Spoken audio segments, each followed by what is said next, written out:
In May 2007, a picturesque Portuguese resort town became the center of the world's darkest mystery. Praia da Luz, with its golden beaches and quiet charm, was meant to be a place of laughter, family bonding, and relaxation. But in one apartment, beneath the warm night sky, something unimaginable happened. A 3-year-old girl vanished from her bed.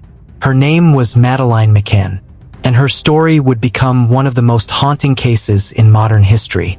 The McCann family had arrived from the United Kingdom, eager to enjoy a much-needed holiday. Doctors Jerry and Kate McCann wanted time to relax with their 3 young children. They had chosen a family-friendly resort, safe and peaceful, the kind of place where danger seemed impossible. Days were filled with swimming, sandcastles, and laughter. But at night, the parents would gather with friends at the nearby tapas bar. They believed they could watch their children from just a short distance away. That decision would soon change their lives forever. On the evening of May 3, 2007, the night began like many others. The group of friends, later known as the Tapas 7, met for dinner just steps away from their apartments. They took turns checking on their children, slipping away from the table for brief moments. The McCanns believed it was safer than hiring a babysitter.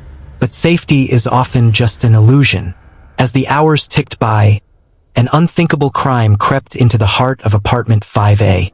Around 10 p.m., Kate McCann rose from the table to check on Madeleine and the twins. She walked across the stone path toward their apartment, unaware of the horror waiting inside.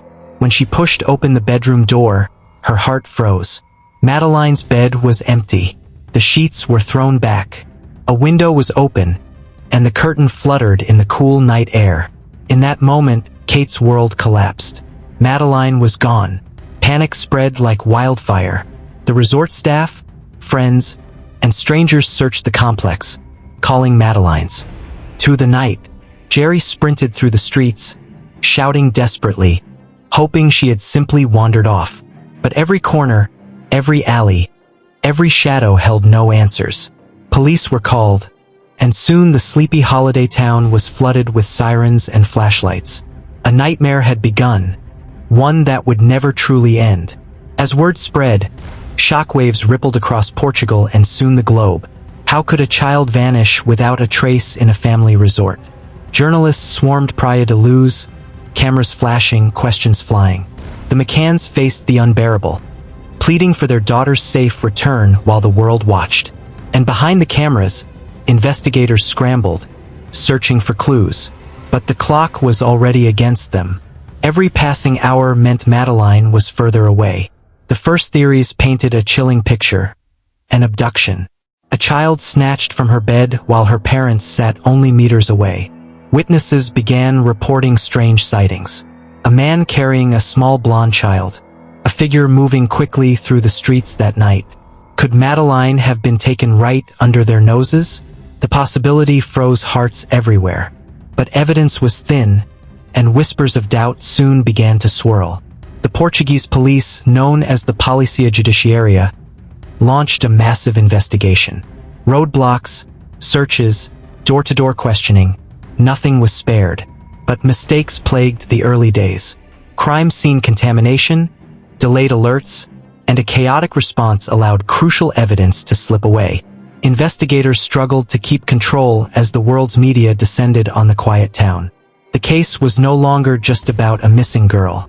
It was about perception, reputation, and pressure. As days turned into weeks, the McCanns launched their own desperate campaign. Photographs of Madeleine's wide eyes and blonde hair spread across newspapers, posters, and television screens.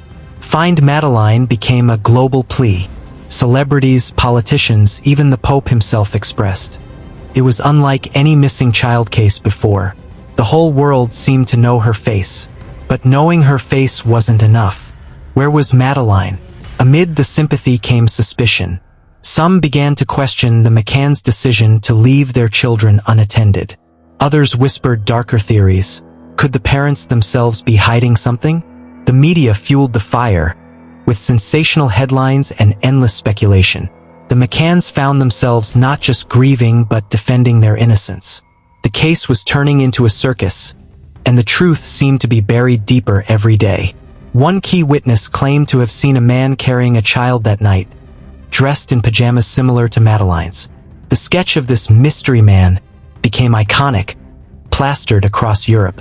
But years later, it would be revealed that the man was simply another tourist carrying his own daughter home. Time wasted, leads misdirected.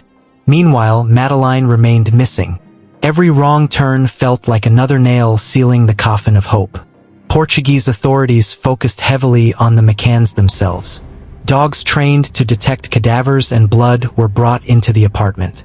Reports emerged of scents detected near Madeleine's room, and even in the rental car the McCanns used weeks after her disappearance. Rumors exploded. Could her parents be involved?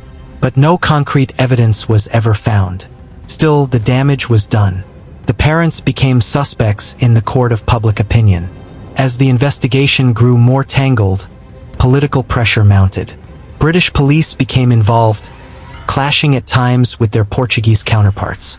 Files leaked, mistrust grew, and the case spiraled into chaos. Detectives chased leads across continents, Spain, Morocco, even rumors in Malta. Each sighting sparked hope. Each disappointment deepened despair.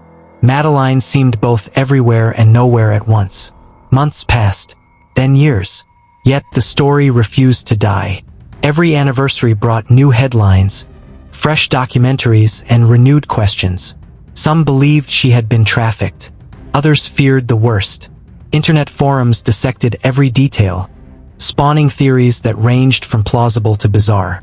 But one fact remained. A little girl had vanished, and no one could explain how. The McCanns never stopped searching.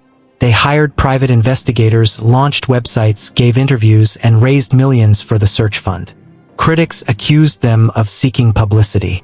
Supporters saw two desperate parents refusing to give up. Either way, their campaign ensured Madeleine's name never faded. And in the shadow of their fight, one haunting question lingered. Was she still alive? Over time, new suspects emerged. A man with a history of child abuse in the area.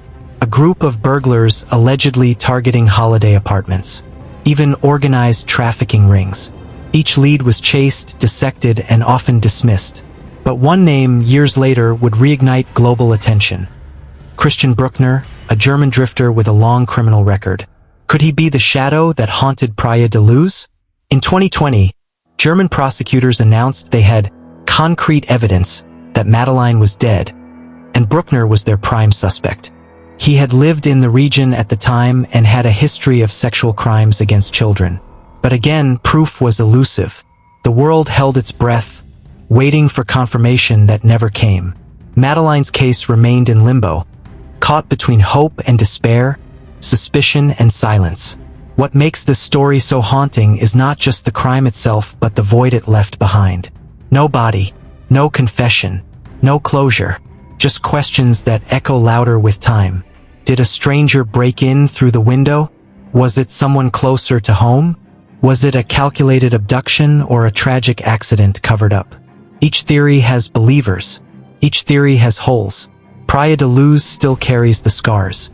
Tourists who once flocked to the resort now recall it with unease. Apartment 5A, once a simple holiday rental, became a place of dark fascination. For years, people traveled just to see the site of the disappearance. And for the locals, the case brought both unwanted attention and painful memories. The paradise had become a crime scene forever frozen in time. For the McCanns, life was split into two halves. Before Madeleine vanished and after. They continued to raise their twins while enduring relentless media storms. Every smile was tinged with sorrow. Every family photo incomplete. Kate once described the pain as a permanent hole that can never be filled. That pain became the silent soundtrack of their lives, always playing in the background. The media played both hero and villain in this story. On one hand, they kept Madeleine's case alive, ensuring the world never forgot her face. On the other, they twisted, speculated, and accused without mercy. Tabloids turned tragedy into spectacle, while headlines often hurt more than helped. It was a reminder of how modern true crime doesn't just unfold in courts and police stations. It unfolds on television screens and front pages. Even now, the case continues to evolve. New documentaries, fresh investigations, and renewed appeals surface every few years. Each time, the cycle of hope and heartbreak begins again. Millions around the world still follow the story, clinging to the possibility of an ending. But after all these years, one truth has become painfully clear. The world may never know what really happened to Madeleine McCann. And yet, hope is a stubborn thing. For some, the thought of Madeleine alive somewhere keeps them watching, waiting, searching. For others, acceptance has taken root, the belief that she is gone but must never be forgotten. Whichever side one chooses, the mystery endures. It is the silence of that empty bed, the open window, the unanswered cry in the night. The questions remain, the story remains, and the vanished girl remains.